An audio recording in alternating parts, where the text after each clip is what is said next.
Welcome. This is David Bowles, Human Meme. Today's topic, Thinking by Proxy. Machines become us, and so today I come to you with this message of learning and sharing and knowledge. There's a keen new AI tool online, artificial intelligence tool, at talktotransformer.com that takes an original phrase you type into the box, and then using that phrase, talktotransformer.com transforms the phrase into the rest of the thought you didn't think you had. Yes, this machine learning takes up where you left off and finishes your thought, your inspiration, based on what you said and what it then thinks you intend to say next. This is called machine learning and neural networking, and it's really just thinking by proxy. And my, oh my, are the results interesting. Here's an original phrase I wrote and then typed into the transformer. If love is a salve, then hatred is the wound. Okay. Then the machine took up my original phrase and finished it in this way. If love is a salve, then hatred is the wound. Love is the herb, hate is the poison. One word, desire for the greatest good. Suffering, as such, is not for us. Love, which is peace, is for all. In this, the deepest aspiration of the mystic, there lies an ideal which is upheld by all real intellects, and by none more than that of the modern. These men, 'cause they truly know, that it is better to be loved than to be thought worthy of love. But despite their wisdom, all the wise ones never seen that there's no antidote to hate. The poisonous thing, to be sure, is hate, the love. Now, isn't that interesting? Very, very curious. And that voice translation of the Talk to Transformer was done by Google in a separate attempt by me to clarify what's going on here. And that experience of having my thoughts transformed was neat, but odd as well, and sort of nonsensical. But as an old actor friend of mine once told me many years ago, if you don't know the answer to a question, well, the answer to any question is this. It indicates man's inhumanity to man. Why do we hate each other? Man's inhumanity to man. Why are you wearing a green shirt? Man's inhumanity to man. What is the cause of sunshine on the forest? Man's inhumanity to man. Now, those are silly examples, but think of some serious questions you might be asked, and perhaps man's inhumanity to man is the right answer. So, let's have some fun, and let's take that phrase, it indicates man's inhumanity to man, and let's put that phrase through talktotransformer.com and see what happens. It indicates man's inhumanity to man. Mustn't worry about the plaintiffs. That's the message the Missouri Supreme Court sent us and the millions who watched the video. It's not enough for us to judge or condemn Steve Young's warlike actions.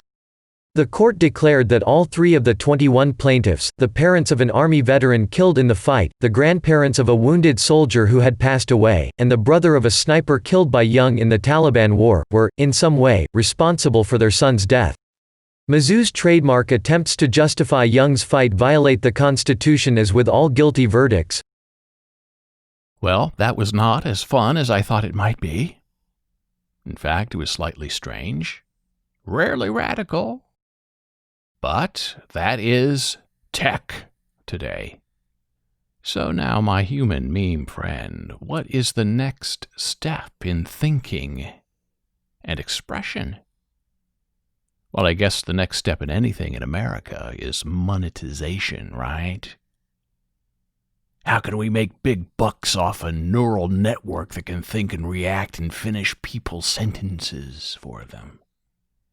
And we have to do it with thought and clarity and be cogent about it. New phrases that matter and actually make a difference. Can a presidential speech be written just by starting off with a single sentence thought? What about an online medical diagnosis? State your symptoms and let the computer arrive at the diagnoses while writing you a prescription and charging you a copay. A musician has a wild thought for a song, speaks it into the computer, and the rest of the lyric is magically returned 10 seconds later in perfect, true rhyme, including an exquisite chorus and hook. The possibilities are endless. And that, my human meme friend, is the danger in the doing. We give up finishing our thoughts, and we will not complete our dreams, because we have machines, and we have technology. All of that, more than happy to live the lives for us that we so casually and caustically abandon. We sort of already have this sort of neural intrusion in our lives. Our computers right now automatically check our spelling and offer changes in grammar and syntax that may corrupt meaning and intention. But their solution fits a book answer somewhere, right? Our computers decide when we've been staring at our screens too long, and they cautious us like a good mommy about not destroying our eyes. Our machines have been warned that we are feeble and fragile, and that we must no longer be trusted to drive our own cars. And that's how we begin to lose control of the self and the community. And what makes us all, quickly but slowly, have the inability to decide and evaluate and to work to be understood. But these automatic translators can be dangerous. You say one thing, and your words are translated into another language, a language you don't really understand because you obviously need a translator. And so how in the end do you really know what is being said in your name and translated to the other person? You really have no way of fact-checking what you said in translation, right? How can you verify accuracy when you do not have any idea how the translation has changed your meaning, the subtle context? Do you just trust the machine? You finish, they complete, all without verification. Do you just have to believe in something you cannot control? It's an impossible translation, any translation you do not directly control, because that translation is an invisible tax, a tax against your original intent that cannot be paid or refunded once expressed. Speak, but do not verify. And being prompted by a computer isn't any better. Do we want to be given a thought or a phrase to finish? Do we want our computer assistants nagging us to get things done? Even a simple alarm is a call to action that isn't completed by us, but that we are expected to obey upon command, merely because we gave in to our lack of memory and our ability to ask for help in recalling the time in the future. And so, we tepidly trek forward, watching our words as we are being watched in the Panopticon. Our intentions, unspoken and silent, are being read and recorded on the street by cameras connected to several neural networks. And they're all working together against us, predicting our behavior, taking our temperature, evaluating the sweat on our skin and the content of every inhaled and exhaled breath. Oh, there is no escape from the finishing of us.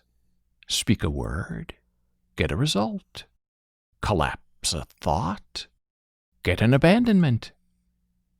And all your intentions are completed for you in a prison sentence.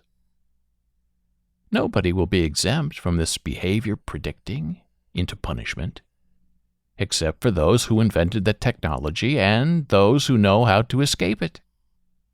And of course, for those with money, well, they can buy their way out of total observation of the Panopticon, just because they can make themselves invisible by erasing themselves from the ongoing mechanical equivalencies of the self.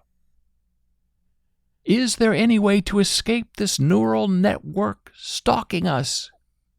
Can we find our way home again, out of the darkness, and back into the wilderness? Well, I'm really not sure. We want our lives to be easier, and computers make our lives faster and simpler. We get told where to go and what to do every day by the GPS directions in our cars. And we're fine with that because we think we're in control of the final destination. But we are not. We have lost control of our independent thinking. We have willingly given it up for ease of access and pure laziness. Perhaps we should choose not to compete. Perhaps we should not allow ourselves to be completed, even when we are no longer behind the mask or in charge of the intention. When the neural network requests a thought from us for the finishing, perhaps we should resist. Perhaps our every reply in unison should simply be, I'm not thinking about thinking. Oh, but then we risk receiving the unannounced, unwanted, unrequited, automatic, pre-programmed, pre-packaged. I'm not thinking about thinking. Lie of completion that becomes us, our translation, our future, our inevitable end. I'm not thinking about thinking. I'm not thinking about thinking. What's not for me is thinking about what you've done, so no thinking is my intention. I'm not going to think about what has happened, or what happens next. I'm not trying to speculate, nor will I think about anything. It's a given that I'm going to go about my business, and when it's over I'm going to shut down my internet service to make it as unpleasant as possible for the couple of brothers who have interfered with me, who have actually caused damage to me, and I've now not only lost the monthly allowance that I paid for, but everything else as well. So I think it's very appropriate that I will shut down my internet connection. Thank you for listening. Be a Human meme.